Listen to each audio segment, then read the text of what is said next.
नमस्कार मित्रांनो. आपल्या देशामध्ये जो राज्यकारभार चालतो ते चालवण्याची जबाबदारी कोणाची? सरकारची की कोर्टाची?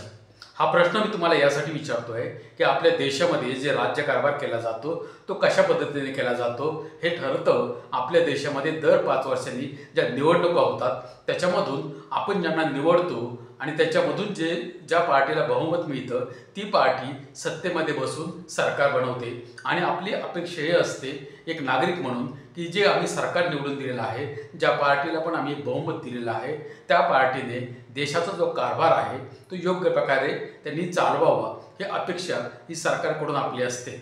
परंतु गेल्या काही वर्षामध्ये जे काम सरकारला करायला पाहिजे ते काम कोर्ट करत आहे असं दिसत आहे. किंवा अनेक वेळा सरकारसुद्धा कोर्टाच्या पाठीमागे लपून कोर्टाने ही ऑर्डर दिली, कोर्टाने हा आदेश दिला, कोर्टाने हे सांगितलेले आहे, कोर्टाच्या आदेशाची अंमलबजावणी आम्ही करतोय. हे हे जे काही प्रकार सुरू आहेत आपल्या देशामध्ये, राज्यकारभार जो चालवायचा आहे किंवा सरकारचे चालवायचे ते काम सरकारचं आहे, कोर्टाचं नाही. परंतु कोर्टामध्ये फक्त आपण केव्हा जातो ज्यावेळेस काय अन्याय अत्याचार होतो किंवा जेव्हा न्यायाची अपेक्षा असते तेव्हा फक्त आपण कोर्टामध्ये गेलं पाहिजे. बाकी जे काही संविधानामध्ये जे काही प्रत्येक गोष्टीसाठी नियम कायदे कानून सर्व काही दिलेले आहे, फक्त संविधान जे अंमलबजावणी जर योग्य प्रकारे केली तर सर्व काही योग्य प्रकारे होऊ शकतं आणि त्यासाठी कोर्टामध्ये जाण्याची सुद्धा आपल्याला गरज पडणार नाही. कोर्टाने फक्त ज्या ज्या ठिकाणी अन्याय अत्याचार होतात किंवा ज्या ठिकाणी न्यायाची अपेक्षा आहे तिथंच फक्त कोर्टामध्ये जायला पाहिजे, बाकीच्या ठिकाणी जायची गरज पडली नाही पाहिजे. परंतु एक आपल्या देशामध्ये असा एक विषय आहे आरक्षण, की ज्याच्यामध्ये जे काम सरकारने करायला पाहिजे ते न करता प्रत्येक वेळेस आरक्षणाचे जे काय केसेस असतात किंवा जे काय पिटिशन असतात, मग ते जे कोण लोक आहेत की जे कोर्टामध्ये आरक्षणाच्या केसेस दाखल करतात हे सुद्धा आता एक प्रकारे लोकांना समजलं पाहिजे की आरक्षणाचा विषय कोर्टामध्ये का ढकलला जातो, आरक्षणाचा विषय हा कोर्टामध्ये का नेला जातो. कारण कोर्टाची जबाबदारी नाही आहे की आरक्षण कशा प्रकारे तुम्ही देता. सरकारचं हे काम आहे. घटनेने किंवा संविधानाने डॉक्टर बाबासाहेब आंबेडकरांनी पूर्ण तरतूद करून ठेवली आहे की कशा प्रकारे संविधानाची अंमलबजावणी आपल्या देशात झाली पाहिजे. आणि विशेष प्रकारे जे SC ST आणि OBC यांचं जे आरक्षण आहे ते संविधानाने पूर्णपणाने सर्व लिहून ठेवलेलं आहे की ते कशा प्रकारे काम करणार. त्याच्यामध्ये प्रत्येकाला जबाबदारी दिलेली आहे. जर तुम्ही पाहिलं तर SC STचं जे आरक्षण आहे त्याच्यात जे काही वर्गवारी केलेली आहे, प्रवर्ग बनवलेले आहेत ते 1950 पासूनच बनवलेले आहेत आणि त्याची पूर्ण जबाबदारी ही राष्ट्रपतींकडे आहे. ज्या याद्या बनवणं, SC ST प्रवर्गामध्ये कोण आहे कोण नाही, कोणाला घ्यायचे किंवा कशा प्रकारे घ्यायचे हे सर्व काही त्याच्या ठिकाणी घटनेमध्ये नमूद केलेलं आहे. त्याच्यामध्ये कुठेही कोर्टामध्ये जाण्याची गरज पडणार नाही अशा प्रकारची रचना बाबासाहेबांनी पहिलीच करून ठेवलेली आहे. त्याच्यामध्ये तुम्ही जर पाहिलं तर घटनेच्या 338 आणि 338A ह्याच्यामध्ये अनुसूचित जाती आणि अनुसूचित जमाती याचे आयोग निर्माण केले पाहिजेत देशामध्ये हे घटनेमध्ये तरतूद केलेलं आहे. त्याचे नमूद केलेलं आहे की हे जे आयोग आहेत ते त्या ठिकाणी संविधानिक संस्था ज्याप्रमाणे निवडणूक आयोग आहे, ज्याप्रमाणे सुप्रीम कोर्ट आहे, त्याप्रमाणे अनुसूचित जाती आयोग, अनुसूचित जाती नॅशनल अनुसूचित म्हणजे राष्ट्रीय अनुसूचित जाती आयोग, राष्ट्रीय अनुसूचित जाती आणि जमाती आयोग हे सर्व त्याच्यामध्ये नमूद करून ठेवलेले आहे संविधानामध्ये. आणि त्यामध्ये कशा प्रकारे ते आयोग काम करतील, त्यांना काय अधिकार असतील, त्याचे जे काही मेंबर्स निवडले जातील ते कशा प्रकारे काम करतील हे सर्व काही त्यांनी सांगितलेले आहे. आणि देशातील SC आणि ST हा जो प्रवर्ग आहे त्याची पूर्ण जबाबदारी राष्ट्रपतींकडे आहे. राष्ट्रपतींनी हे ठरवायचं आहे की कशा प्रकारे ह्या लोकांचा किंवा या समाजांचा विकास होणार आहे. परंतु झालंय काय की मागच्या 70-75 वर्षामध्ये 1978 साली सर्वात प्रथम राष्ट्रीय अनुसूचित जाती अनुसूचित जमाती आयोग निर्माण केला आणि त्यानंतर त्या आयोगाने काय काम केलंय हा एक शोधाचा विषय किंवा त्याच्यावर कोणीतरी PhD करू शकतं अशा प्रकारचा आहे. कारण त्या आयोगाला संविधानिक दर्जा आहे आणि त्या आयोगाला सांगून ठेवलेलं आहे त्याचं काम काय आहे. देशातील लोकांचे जे काही आरक्षण हा एक प्रकारे SC ST OBC यांना एक प्रकारे संरक्षण घटनेने दिलेलं आहे की तुम्हाला सरकारी ज्या काही संस्था आहेत, निमसरकारी सरकारी की ज्याच्यामध्ये शिक्षण आणि रोजगार याच्यामध्ये हे आरक्षण आहे आणि ते एक प्रकारे लोकांना संरक्षण हे घटनेने दिलेलं आहे. त्याचप्रमाणे ह्या जे SC ST समाज आहे त्याचा विकास, कल्याण आणि त्याच्यासाठी योजना बनवणं, त्याच्यानंतर एवढंच नाही तर प्रत्येक राज्यामध्ये सुद्धा ह्याचा आयोग बनवण्याची सुद्धा घटनेमध्ये तरतूद आहे। त्याच्यामध्ये प्रत्येक राज्यामध्ये त्या ठिकाणचा जो काय आयोग आहे, ज्याप्रमाणे राष्ट्रीय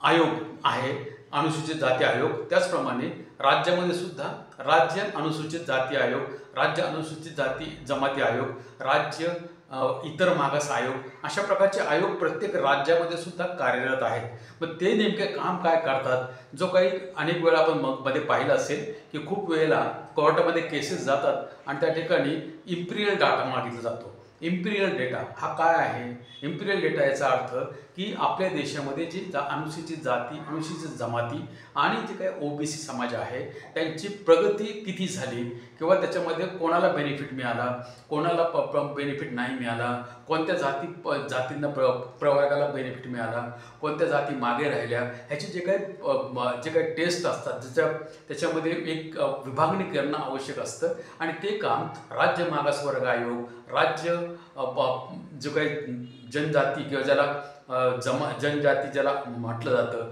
तर त्यांचा आयोग किंवा अनुसूचित जाती आयोग ह्यांचं हे काम आहे की त्या प्रकारची आकडेवारी दर 5 वर्षाला जमा करणं, राज्यामध्ये अनुसूचित जाती, अनुसूचित जमाती आणि मागासवर्गीय यांची कशा प्रकारची स्थिती आहे ह्याची रिपोर्ट हे त्या ठिकाणी त्यांनी नॅशनल जे काही राष्ट्रीय आयोग आहे त्याला देणं आवश्यक आहे।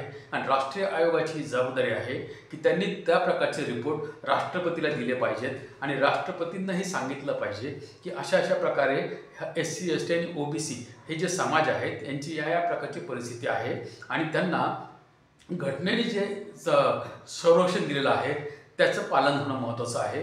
आणि म्हणून ह्याची फक्त अंमलबजावणी योग्य प्रकारे करणं हे महत्त्वाचं आहे।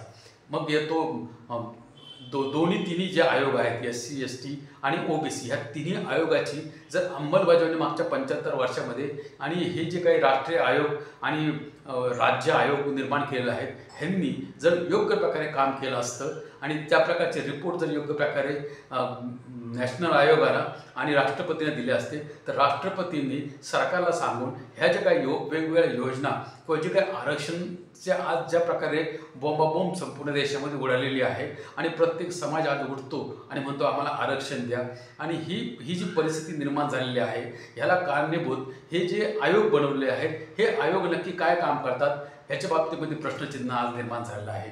हे आयोगांनी जर योग्य प्रकारे काम केलं असतं तर कोर्टामध्ये जायची गरज पडली नसती, परंतु हे आयोग नेमकं काय काम करतात आणि ह्यांना जे काही बेनिफिट मिळतात, जे मेंबर आहेत, चेअरमन आहेत, सदस्य आहेत, हे नेमकं काय काम करतात हा एक प्रश्न आहे। महाराष्ट्रामध्ये सुद्धा वेगवेगळ्या प्रकारे या ठिकाणी आपण पाहतोय, मराठा समाज आरक्षण मागतोय, धनगर समाज आरक्षण मागतोय, बंजारा समाजाचं आरक्षणची मोर्चा चालू आहे, मातंग समाज आरक्षण मागतोय, OBC समाज म्हणतोय की आमच्या आरक्षणामध्ये तुम्ही हात घालू नका। आणि राजकारण करणारे किंवा ज्या पार्ट्या आहेत, मग सरकारमध्ये बसलेले लोकसुद्धा ज्यांचं काम आहे की हे जे आरक्षण जे संविधानाने दिलेलं आहे त्याची योग्य अंमलबजावणी करणं, ना की वर्गीकरण करणं।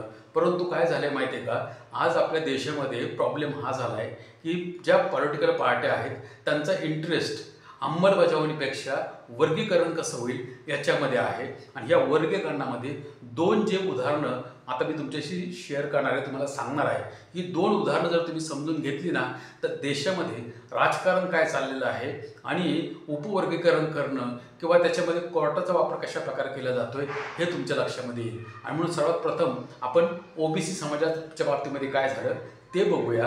आणि मागच्या वर्षामध्ये जे काही सुप्रीम कोर्टाने जे ऑर्डर केलेली आहे असं म्हटलं जाते की ज्याच्यामध्ये SC आणि SC जो प्रवर्ग आहे, ST नाही परंतु SC म्हणजे अनुसूचित जाती, ह्यांच्यामध्ये काही लोकांनी बेनिफिट घेतला आहे आणि बाकीच्या जातींना मागं ठेवलेलं आहे असं सांगितलं गेलं कोर्टामध्ये। आणि त्यामुळं ही ऑर्डर झालेली असं सांगण्यात आलेलं आहे की उपवर्गीकरण त्यात SC समाजाचं झालं पाहिजे आणि ज्यांना बेनिफिट मिळाला त्यांना OBC प्रमाणे जी काही क्रिमी लेअरची जी संज्ञा आहे त्याच्यामध्ये आणलं पाहिजे। आणि म्हणून हे जे काही क्रिमी लेअर आहे किंवा रिझर्वेशन आहे हे समजून घेतलं पाहिजे। आणि म्हणून आपण सर्वात प्रथम थोडक्यामध्ये क्रिमी लेअर जी काही संकल्पना ही कशी आली त्याच्यानंतर रिझर्वेशन कोणाला जे अंमलबजावणी करणं आवश्यक असताना वर्गीकरणाकडे का चाललेलं आहे सर्व, ह्याच्यामध्ये आता आपण थोडक्यामध्ये समजून घेऊया. मित्रांनो, ओबीसी आरक्षण समजून घेत असताना आपल्याला काही फॅक्ट समजून घेणं महत्त्वाचं आहे. ओबीसी समाज हा देशामध्ये सर्वात जास्त लोकसंख्येमध्ये आहे, ही फॅक्ट आहे. आणि 1931मध्ये इंग्रजांच्या काळामध्ये ज्यावेळेस जनगणना झाली त्यावेळेस हे प्रूव्ह झालेलं होतं किंवा सिद्ध झालेलं होतं की आपल्या देशामध्ये सर्वात जास्त संख्येमध्ये ओबीसी समाज आहे. परंतु 1950ला ज्यावेळेस संविधान लागू झालं त्यावेळेस SC आणि ST हा जो प्रवर्ग आहे त्यांच्या ज्या काही याद्या आहेत त्या पूर्णपणे तयार होत्या. त्याच्यामध्ये किती जाती आहेत, किती जमाती आहेत, हे सर्व काही त्या ठिकाणी प्रूव्ह होतं. त्याच्यामुळं त्यांचं जे आरक्षण आहे ते त्या ठिकाणी राष्ट्रपतींनी योग्य प्रकारे देण्यासाठी त्या ठिकाणी शिफारसी केल्या. परंतु हा जो ओबीसी समाज त्यावेळेस आपल्या देशामध्ये होता हा किती प्रमाणात आहे किंवा त्याची आज काय परिस्थिती आहे, म्हणजे संविधान लागू झाल्यानंतरची ही परिस्थिती समोर येणं हे महत्त्वाचं होतं. आणि म्हणून त्यानंतरच्या जे सरकार होते त्यांनी एक कमिशन नेमलं, मंडल कमिशन किंवा मंडल आयोग. त्याची नेमणूक झाल्यानंतर त्यांनाही काम दिलेलं होतं की जे काही आपल्या देशामध्ये जो मागासवर्गीय समाज आहे, इतर मागास आहे ओबीसी, त्यांची परिस्थिती काय आहे, त्यांची शैक्षणिक आणि सामाजिक परिस्थिती काय आहे याचा अभ्यास करा आणि रिपोर्ट द्या. त्यानंतर हा मंडल जो आयोग आहे त्यांनी आपल्या शिफारसी सरकारला सबमिट केल्या.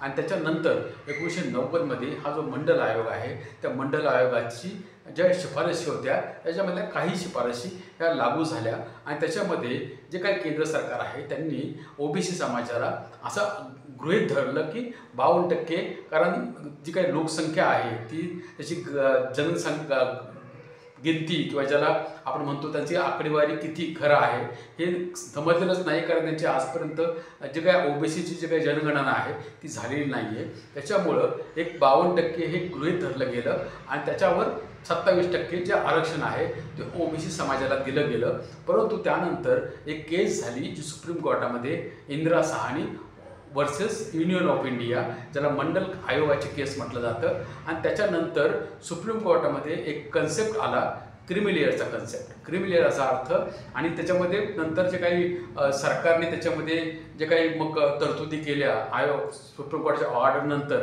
म्हणजे जे काही इन्कम ठरवणं असेल किंवा इतर ज्या गोष्टी आहेत त्या सरकारने केल्या.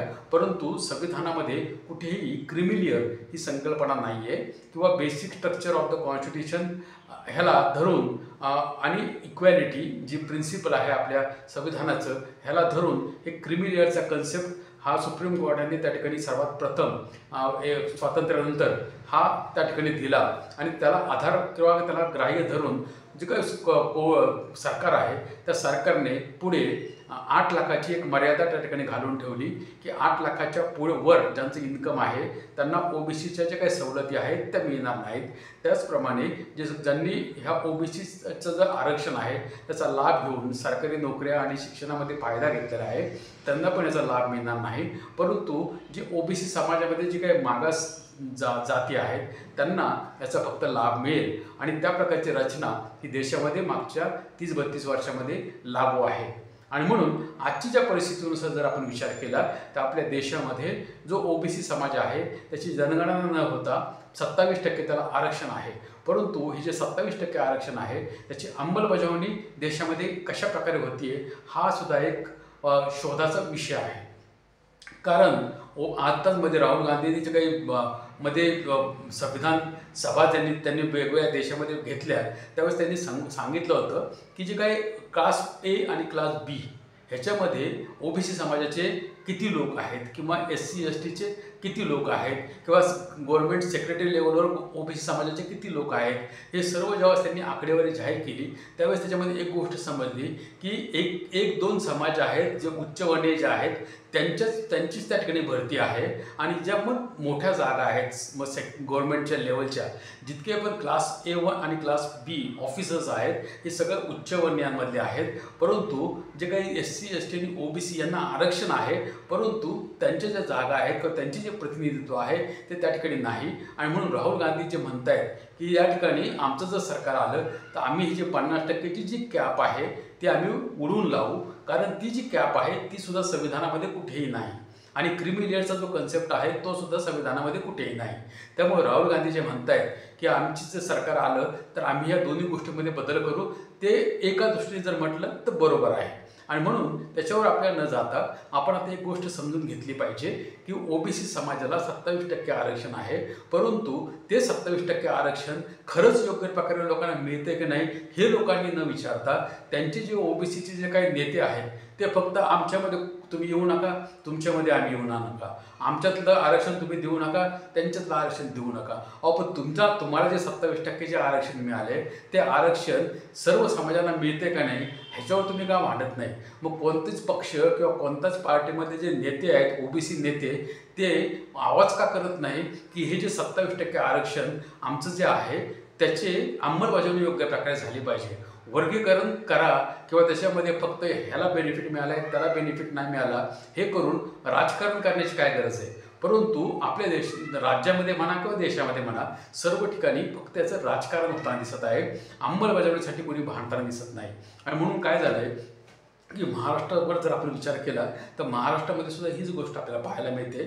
सुप्रीम कोर्टामध्ये मध्ये केसेस गेलेल्या होत्या की ओबीसीचं आरक्षण हे कशा प्रकारे दिलं पाहिजे किंवा स्थानिक स्वराज्य संस्थांमध्ये ओबीसी आरक्षण हा जो विषय होता त्याच्यामध्ये पण मध्ये केस सुप्रीम कोर्टामध्ये चालू होती. आणि मध्ये त्यांना सांगितलं गेलं होतं की निवडणुका 4-5 वर्षापासून स्थानिक स्वराज्य संस्थांच्या निवडणुका नाहीत. त्याचं कारण पण हेच होतं की सुप्रीम कोर्टामध्ये केसेस अडकलेल्या आहेत. ह्या कोर्टामध्ये केसेस अडकतात का हा सर्वात मोठा प्रश्न आहे. कारण ही जबाबदारी कोर्टाची नाही आहे, ही जबाबदारी सरकारची आहे. आरक्षण देणं, आरक्षणाची अंमलबजावणी करणं ही जबाबदारी सरकारची आहे. आणि त्याहीपेक्षा हे जे राज्यामध्ये आणि केंद्रामध्ये हे जे आयोग निर्माण केले आहेत मग ह्याच्यामध्ये राज्य मागासवर्ग आयोग, राज्य अनुसूचित जाती आयोग, अनुसूचित जमाती आयोग किंवा केंद्रीय अनुसूचित जाती आयोग, अनुसूचित जमाती आयोग किंवा केंद्रीय जो इतर मागास आयोग ह्यांचे काम आहे की जे इम्पिरियल डेटा आहे तो तयार करणं आणि सरकारापुढे किंवा राष्ट्रपतींना हे देणं की ह्या गोष्टी ह्या समाजाचा हा विकास झालेला नाही आहे किंवा एवढ्या प्रमाणावर ह्या लोकांना बेनिफिट मिळाला आहे हा अजून मिळालेला नाही आहे किंवा सरकारमध्ये फक्त ABCD ज्याला आपण म्हणतो ना असं एक मध्ये मला कोणतरी एक माणूस म्हटलं होता, एक भेटला होता, त्यावेळेस आम्ही चर्चा करत होतो. त्यावेळेस त्यांनी आम्हाला सांगितलं की आपल्या देशामध्ये जुन्या काळामध्ये किंवा हजारो वर्ष एक व्यवस्था आपल्या देशामध्ये चालू होती की ज्याला असं म्हटलं जायचं की ती जी आहे ती वर्णव्यवस्थेवर आधारित व्यवस्था होती. आणि त्याच्यामध्ये असं म्हटलं गेलं की जे उच्चवर्णीय आहेत त्यांनाच जास्त बेनिफिट होते किंवा जे खालचे जे वर्ग होते त्यांना काहीच त्याच्या सवलती नव्हत्या आणि ते फक्त एक जगता येईल तसं जगा अशा प्रकारची व्यवस्था जवळजवळ 3-3.5 हजार वर्ष आपल्या देशामध्ये चालू होती. परंतु आज जर आपण बघितलं की ज्याप्रमाणे राहुल गांधींनी जो काही हा विषय समोर मांडलेला आहे किंवा त्यांनी आकड्यासहित पुढे गोष्टी आणल्या त्या आकड्या जरी आपण ग्राह्य धरलं तर एक गोष्ट समजून येते की class A, class B, class C आणि क्लास 4 ह्याच्यामध्ये जर तुम्ही बघितलं तर फक्त C आणि 4मध्ये SC, ST आणि OBC यांची संख्या तुम्हाला दिसते किंवा त्यांचं प्रतिनिधित्व बघायला मिळतं आहे. परंतु A आणि B class A, class 1 officer, class 2 officer ह्याच्यामध्ये SC, ST, OBC मायनॉरिटी हे लोक दिसत नाहीत. कारण आता हे काय आहे हे शोधणं सुद्धा आवश्यक झालेलं आहे. कारण जर 27% आरक्षण आहे तर 27% लोकांना ओबीसी समाजाला शिक्षणामध्ये नोकरीमध्ये आरक्षण मिळते का नाही हे सर्वात महत्त्वाचं आहे.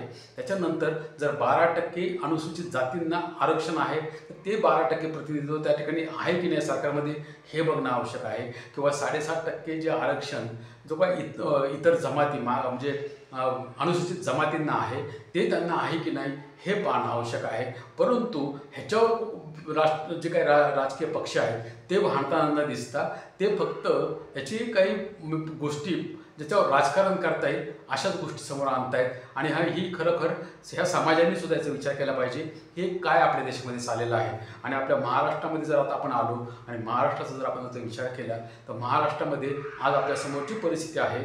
मराठा समाज आरक्षण मागतोय, धनगर समाज आरक्षण मागतोय, त्याच्यानंतर बंजारा समाज आरक्षण मागतोय, मातंग समाज आरक्षण मागतोय. हे वेगवेगळे समाज आज आरक्षण मागतायत. ह्याचं कारण तेच आहे की जी अंमलबजावणी सरकारच्या लेवलवर मग केंद्रीय पातळीवर राज्य पातळीवर होणं आवश्यक होतं ते त्यांनी केलेलं नाही आहे. आणि हे जे आयोग बनवलेत मग राज्यात असेल केंद्रात असतील हे आयोग योग्य प्रकारे काम करत नाही आहेत असा आरोप आज लोक करत आहेत किंवा हीच गोष्ट आहे, जर हे जर योग्य प्रकारे ह्यांनी जर अंमलबजावणी केली तर कुठेही वर्गीकरण करण्याचा प्रश्नच येणार नाही. परंतु हे योग्य अंमलबजावणी करत नाही, फक्त राजकारण करतात आणि त्याच्यामधून हे जे काही यांचा अजेंडा आहे तो सरकारमध्ये बसून हे संविधानाची शपथ घेतात आणि स्वतःचा अजेंडा त्या ठिकाणी बिनधोकपणे राबवतात. अशी आपल्या देशातली आजची परिस्थिती आहे. आणि म्हणून लोकांना आता हे समजलं पाहिजे की हे जे वर्गीकरण सुरू झालेलं आहे, मग याच्यामध्ये सर्वात पहिल्यांदा एक रोहिणी आयोग 2017मध्ये ओबीसी समाजाचे पंतप्रधान आहेत असं सांगितलं गेलं की आपल्या देशाचे पंतप्रधान हे ओबीसी आहेत. परंतु 2017मध्ये त्यांनी जे काही ओबीसी जो काही राष्ट्रीय आयोग आहे तर असं त्यांनी म्हटलं की आम्ही त्याला राष्ट्रीय किंवा त्याला संविधानिक दर्जा दिला. संविधानिक दर्जा देण्याची गरज पडायलाच नाही पाहिजे, कारण ऑलरेडी SC ST जे काही आयोग आहेत किंवा ओबीसी आयोग आहेत ते घटनात्मक आयोग आहेत. त्याच्यामध्ये त्यांनी संविधानामध्ये त्याची रचना केलेली आहे की हे आयोग आहेत आणि हे संविधानिक आहेत. त्यामुळे वेगळी संविधानाची त्यांना मान्यता देण्याची गरज नाही. परंतु ते आयोग जेव्हा निर्माण केले जातात किंवा त्यांना संविधानिक मान्यता दिली जाते त्यावेळेस सर्वात महत्त्वाचं हे आहे की त्या आयोगाने काम केलं पाहिजे. 2017मध्ये सर्वात महत्त्वाचं काय असेल तर एक आयोग जो काही इथंच मागासवर्गीय आयोग आहे, ओबीसी आहे, त्याच्यामध्ये त्यांनी काय काम केलं त्या आयोगाने हे आजपर्यंत काय लोकांच्या समोर नाही. परंतु हे जे पंतप्रधान आहेत त्यांनी एक आयोग नेमला 2017मध्ये, रोहिणी कमिशन किंवा रोहिणी आयोग हा एक नेमला आणि त्यांना एक काम दिलं की हे जे काही ओबीसी समाज आहे त्या ओबीसी समाजाचं कशाप्रकारे आज आर्थिक आणि आपली सामाजिक आणि शैक्षणिक जी काही स्थिती आहे ती कशा प्रकारची आहे त्याच्याबद्दल आम्हाला तुम्ही अभ्यास करा आणि तुम्हाला अहवाल द्या. आता त्या आयोगाने कशाप्रकारे काम केलं किंवा काय आहे ते आम्हाला माहिती नाही. परंतु एक गोष्ट मात्र झालेली आहे की तो आयोग हा आज सरकारकडे सबमिट झालेला आहे, परंतु तो अजून प्रसिद्ध झालेला नाही किंवा त्याची अंमलबजावणी झालेली नाही. परंतु त्याच्यामध्ये हे जे काही क्लासिफिकेशन आहे किंवा वर्गीकरण आहे त्याचीसुद्धा एक शिफारस केल्याचं सांगण्यात आलेलं आहे. आणि त्याच्यासाठी काय सांगितलेलं आहे की हे जे काही ओबीसी समाज आहे जो 52% आहे आणि 27% ज्यांना आरक्षण आहे, त्याच्यामध्ये ज्या पुढारलेल्या जाती आहेत किंवा ज्या समाज पुढारलेले आहेत त्यांनी ओबीसीचं आरक्षण घेतलं, बाकीचे समाज अजूनही मागे आहेत. आणि हीच गोष्ट आता मागच्या वर्षामध्ये सुप्रीम कोर्टामध्ये परत झाली की ज्याच्यामध्ये परत ऑर्डर त्या ठिकाणी झाली की SC जो आहे समाज की ज्याच्यामध्ये अनुसूचित जाती आहेत त्यांच्यामध्ये सुद्धा वर्गीकरण करण्याची गरज आहे, कारण त्याच्यामधल्या काही समाजांनी आरक्षणाचा बेनिफिट घेतला, बाकीचे जे समाज आहे ते आजही आरक्षणापासून वंचित आहे. असं परत ती एक ऑर्डर झालेली आहे. म्हणजे थोडक्यात काय की एक रोहिणी आयोग आणि आता सुप्रीम कोर्टाने परत सांगितलं की SC जो समाज आहे त्याचं परत तुम्ही वर्गीकरण करा. त्याच्यामध्ये हा जो वर्गीकरणाचा जो काही विषय त्या ठिकाणी झाला त्याच्यामध्ये महाराष्ट्र सरकारने किंवा देशातल्या वेगवेगळ्या जे काही राज्य अनुसूचित जाती आयोग आहेत त्यांचा इम्पिरियल डेटा त्या ठिकाणी सबमिट झाला की नाही ते मला माहिती नाही. त्याचा मी शोधायचा प्रयत्न केला पण ते काही मला सापडलं नाही. परंतु त्या ठिकाणी मात्र हे सांगितलं गेलं की या ठिकाणी त्यांना आरोग्य हा मात्र त्यांना वर्गीकरण झालं पाहिजे. आज खरं जर सर्वात महत्त्वाचं काय असेल तर एक गोष्ट आहे की हे जे काही मागासवर्ग आयोग आहे, SC आयोग आहे, ST आयोग आहे किंवा राष्ट्रीय आणि राज्य पातळीवरचे जे आयोग आहेत हे तर काम करतायत की नाही हे माहिती नाही किंवा कशा प्रकारे ते काम करतायत. जर त्यांनी काम केलं असतं तर त्याचे रिपोर्ट संपूर्णपणे बाहेर यायला पाहिजे होते आणि कोर्टामध्ये जायची गरज पडली नसती, कारण सरकारने ते रिपोर्ट घेऊन त्याची जर अंमलबजावणी केली असती तर कोर्टामध्ये जायची गरज पडली नसती. परंतु आज सर्वात महत्त्वाची गरज काय असेल तर जे काही ओपन कॅटेगरी आहे 50%, त्या ओपन कॅटेगरीचं आता वर्गीकरण करण्याची गरज निर्माण झालेली आहे की हे ओपन कॅटेगरीमधले जे काही 50% लोक आहेत त्याच्यामध्ये, कारण बघा SC ST आणि OBC या सर्व जातींची जर समाजांची किंवा जातींची जर तुम्ही एकत्र जर त्यांची बेरीज केली तर ते 6 ते 7 हजार जाती होत आहेत. परंतु जो ओपन कॅटेगरी आहे किंवा जनरल समाज आहे किंवा ज्याला ओपन कॅटेगरी म्हणतात, जनरल समाज, त्याच्यामध्ये त्यांना रिझर्वेशन नाही आहे, परंतु त्यांची जी भागीदारी सरकारमध्ये किती आहे, मग ते वेगवेगळ्या पातळ्यांवर राज्यामध्ये, केंद्रामध्ये, स्थानिक पातळीवर ती किती आहे हे आता ह्याचं वर्गीकरण होण्याची किंवा ह्याची आकडेवारी बाहेर येण्याची आज गरज आहे. आणि ते समजणं लोकांना आवश्यक आहे की ह्याच्यामध्ये सुद्धा जनरल कॅटेगरीमध्ये सुद्धा वर्गीकरण व्हायला पाहिजे की ह्याच्यामधले की कोणते समाज हे पुढारलेले आहेत आणि कोणत्या समाजाला हे ओपनमध्ये असून सुद्धा हे यांचं काहीही प्रतिनिधित्व नाही आहे. ह्याच्यामध्ये मग सरकारमध्ये पण नाही आहे, शैक्षणिक संस्थांमध्ये नाही आहे किंवा इतर कुठल्याही ठिकाणी नाही आहे. आणि ओपन कॅटेगरीमधून कोणाला बेनिफिट मिळतो आहे ही सुद्धा आकडेवारी आज लोकांपुढे आली पाहिजे. आणि सर्वात महत्त्वाचं म्हणजे काय आहे तर पुन्हा एक वेळ मी म्हणेन की अंमलबजावणी ही महत्त्वाची आहे. वर्गीकरण करून काही होणार नाही. आणि म्हणून समाजाचे जे काही वेगवेगळे SC समाज असेल, ST समाज असेल किंवा OBC समाज असेल किंवा मायनॉरिटी असेल किंवा ओपन कॅटेगरीमध्ये जे लोक असतील त्यांनी आज ही मागणी सरकारकडे केली पाहिजे की जे काही अंमलबजावणी आहे संविधानामध्ये जी तरतूद केली आहे त्याच्याप्रमाणे अंमलबजावणी करा. वर्गीकरण करून काही होणार नाही. वर्गीकरण करून फक्त आणि फक्त राजकारण होईल. आणि हे ज्या पार्ट्यांना किंवा ज्या पक्षांना हे राजकारण पाहिजे ना तेच वर्गीकरणाची मागणी करतात. आणि त्यासाठी ते मग कोणत्या कोणत्या मार्गाला जातात ते मार्ग आपल्यासमोर आहेतच. म्हणून मी तुम्हाला सांगतोय ह्याच्यामध्ये लोकांनी सुद्धा आता विचार हा केला पाहिजे की आरक्षण हा विषय हा खूप लोकांच्या जिव्हाळ्याचा आहे. कारण ते एक प्रकारे संविधानाने दिलेलं संरक्षण आहे. बाबासाहेबांनी त्याच वेळी ही तरतूद करून ठेवली होती आणि घटनात्मक सर्व काही करून ठेवलेलं आहे. फक्त त्याची अंमलबजावणी योग्य प्रकारे होत नाही. आणि म्हणून बाबासाहेबांचं पुन्हा एक वाक्य मला आठवतं. शेवट करताना मी तुम्हाला तेच सांगतो की बाबासाहेब शेवटच्या भाषणामध्ये त्यांच्या संविधान सभेमध्ये सबमिट करताना बोलले होते की संविधान कितीही चांगलं असलं परंतु जर चालवणारे जे चांगले नसतील तर संविधानाचा काही उपयोग होणार नाही. परंतु जर संविधान चालवणारे चांगले असतील, ज्यांच्या हातामध्ये सत्ता आहे ते जर चांगले असतील तर हे संविधान हे सर्व जगात सर्वोत्तम हे ठरलं जाईल. आणि आज बाबासाहेब जे बोलले ते खरं होताना दिसत आहे. आणि म्हणून आज लोकांनी एक म्हटलं पाहिजे की संविधानामध्ये जे काही तरतुदी आहेत त्याची अंमलबजावणी करा आणि ते आम्हाला त्याची गरज आहे. आणि म्हणून आज लोकांनी सुद्धा समोर येऊन ह्या गोष्टीची मागणी केली पाहिजे. भेटूया आपण दुसऱ्या व्हिडिओमध्ये दुसऱ्या विषयासह. जर तुम्हाला काही कमेंट असतील किंवा जर तुम्हाला व्हिडिओ आवडला तर लाईक करा, शेअर करा, कमेंट करा. आपण भेटूया दुसऱ्या व्हिडिओमध्ये. धन्यवाद.